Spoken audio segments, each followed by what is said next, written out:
The UK government has introduced new ways of working that support companies over workers. This includes the creation of tax-free zones for companies called Freeports in England and Wales and green Freeports in Scotland. We think that any benefits to employers must come with the protections for workers. Secure work, decent paying conditions alongside full trade union rights. Because of the nature of Freeports, United developed a cross-sector strategy to support our reps and shop stewards, organising within employers and industries.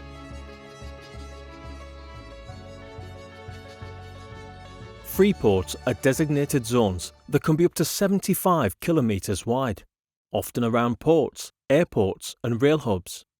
The companies inside the zones get more tax breaks and benefits than those outside the zones. Freeports are not restricted to maritime ports, but may include airports, large manufacturers, or refineries that either neighbour a port or are connected to one by their supply chain.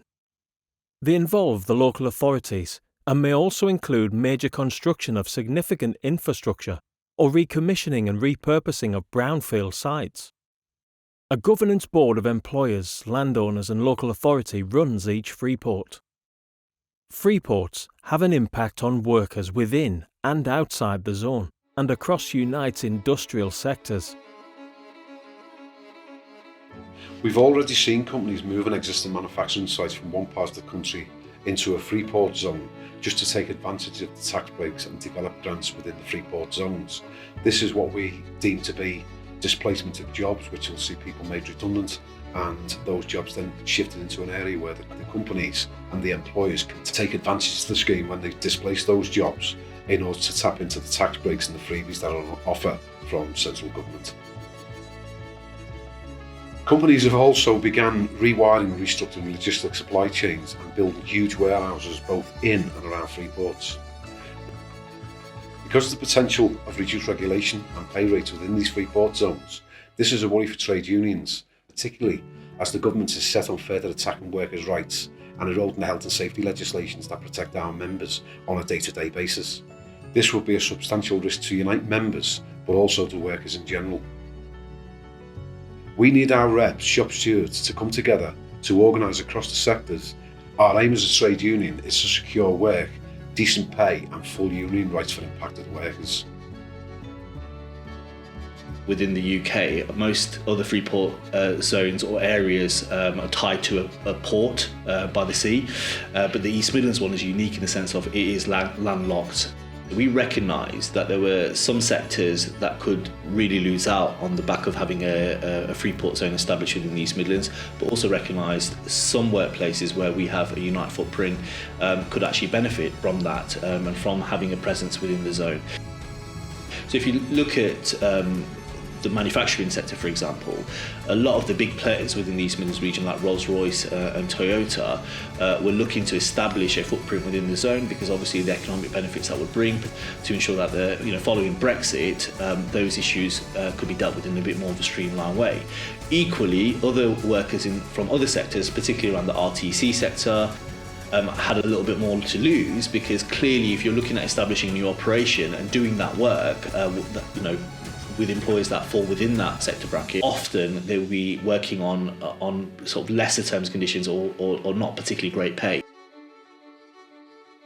What we did in the East Midlands, we brought together reps from across the whole spectrum to look at a coordinated and strategic approach in terms of our response as a region and as a union. We established a Freeport combine, or representatives from specific sectors, to come together to obviously look at understanding what Freeports are, what role it plays, what are the challenges that Freeport zone brings, and what do we as a region, as a union, need to do in terms of our response to that challenge. Where we had relationships with employers that moved into the zone from outside of the region, we obviously used our rep structure to push and move the employer to affording us a recognition and collective bargaining arrangement. Obviously utilising our rep space and network to be able to move an employer to make sure that any workers that are working for that particular employer in that zone were going to be treated fairly, equitably, and making sure their jobs, pay, terms, conditions were protected by their union. Our response had to be coordinated. We couldn't allow a situation as a region or as a union to pit worker against worker, because that's exactly what the bosses want. So from our perspective, it's about making sure that we spoke with one voice, that we understood where certain sectors were coming from, what it meant to those particular sectors, and that our approach and response to those challenges was done so in a coordinated and strategic way. Following a Unite Executive Council motion, Unite have established cross-sector working groups in the areas impacted. These are coordinated by regional officers. Unite's strategy is built around protecting our trade union principles, improving union-recognised pay and conditions, organising, monitoring and securing national agreements with employers. As part of this, we've set up hubs for the direct involvement of sector reps, groups that you can get involved with locally. Combines led by shop stewards across industries and sectors further support the coordination of collaborative workplace-level relationships. As with all organising, knowledge is power. It is important that we identify which workplaces will or may fall within the Freeport zones. This could include your workplace, even if it's outside the Freeport zone, particularly if the Unite organised employer are the principal client or landowner of a Freeport and are either looking to relocate the supply chain or warehousing operations or lease the land to third parties. We need as much knowledge about their companies and the Freeport plans from reps as possible, but ultimately we need your involvement in organising across the sectoral combines, which have now been structured to support you, the reps, in the workplace in the Freeport zones. Things that we know about Freeports is most of them have got well-organised companies that are part of the partnership and the governance board of that Freeport. So we would have access to those managers. So we would obviously map the workplace that we're in and any external ones that we might be able to use to access leverage or information, density of membership, what the collective bargaining agreement looks like, and also the negotiation forums that we've got access to. Ideally, we approach the employer and they give us everything we want, but if they don't, we need to know where our leverage is. Down that just-in-time logistics model is vital for us to be able to use that leverage.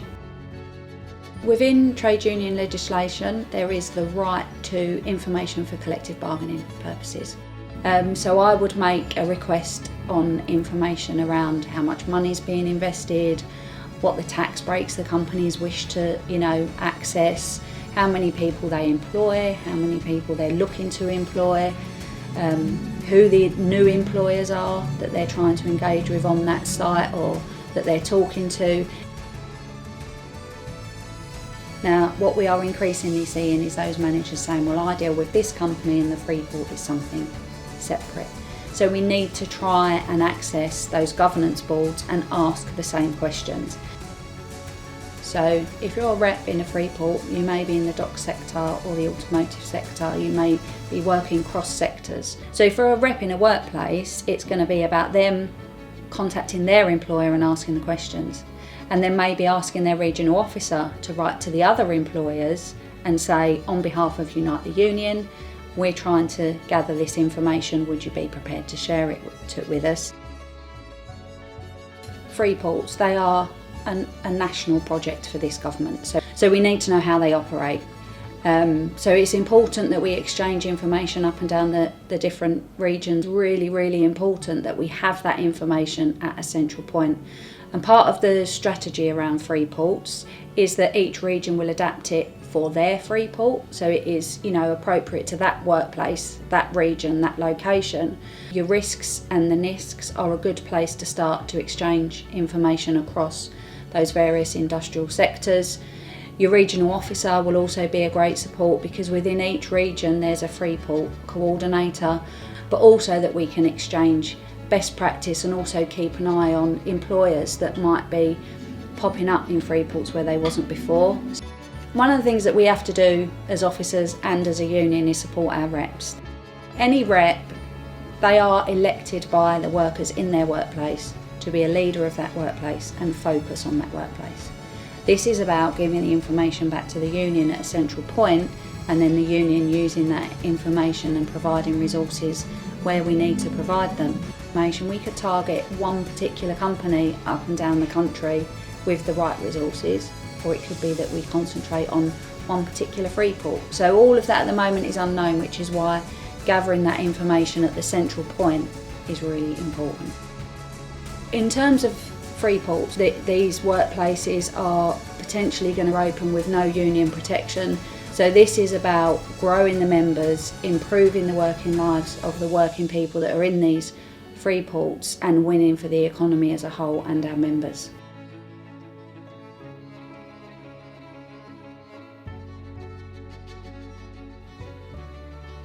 Once we know if a company is changing its operation because of Freeport benefits, Unite can act to win. Unite reps can seek an extension of existing recognition agreements to the new sites, or leverage the relationship with the client to gain access to the new sites within the zone. We've also developed a draft Freeport framework agreement that sets minimum standards, including the right to trade union access, meaningful consultation, recognition and collective bargaining. With Freeports, reps can increase their approach with an additional support from Unite, because such cross-sectoral impact and risks within Freeports also means an increase in cross-sectoral solidarity. When the government designated the East Midlands Gateway as a Freeport zone, it was promised to bring great opportunities, increase employment opportunities for people within the local area. What we discovered was employers in other parts of our region were looking at re-establishing a presence and moving away from where they traditionally had a base and moving into the Freeport zone to try and obviously take advantage of the economic benefits that brought. So one of the things we did was we made sure that as part of any 2B consultations where employers are moving from a particular area into the zone, the recognition and collective bargaining arrangements transferred in. One of the major employers that we managed to secure a recognition agreement with was Nestle, so XPO, who actually ran the Nestle contract within the zone. Running a workplace recognition campaign, by working with local members and reps within that particular workplace, working with shop stewards from outside of that workplace as well, moving the employer, both Nestle and XPO, to come to an agreement where they recognise Unite for collective bargaining purposes on all matters relating to pay, terms, conditions of employment, and the work around sort of trying to reach out and break into new employers continues.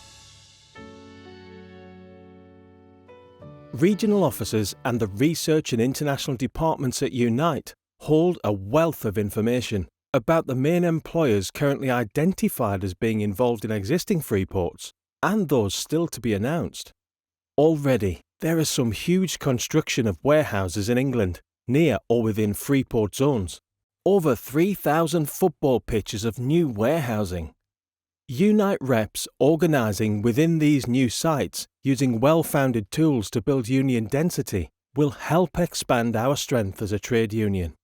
As ever, we can leverage our bargaining power, particularly where we can identify there are choke points within the supply chain for companies not just within the Freeport zone, but between the Freeport zones too.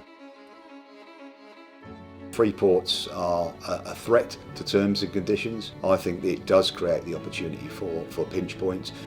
These large companies, they are the economic employers. I operate in the logistics sector, or where that is the third-party logistics.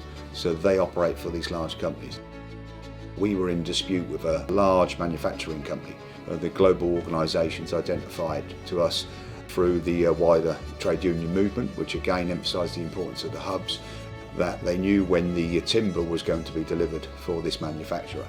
We were able to identify that. We took that to that economic employer, not the third-party logistics one. That forced the economic employer to come back to the table and rethink its strategy.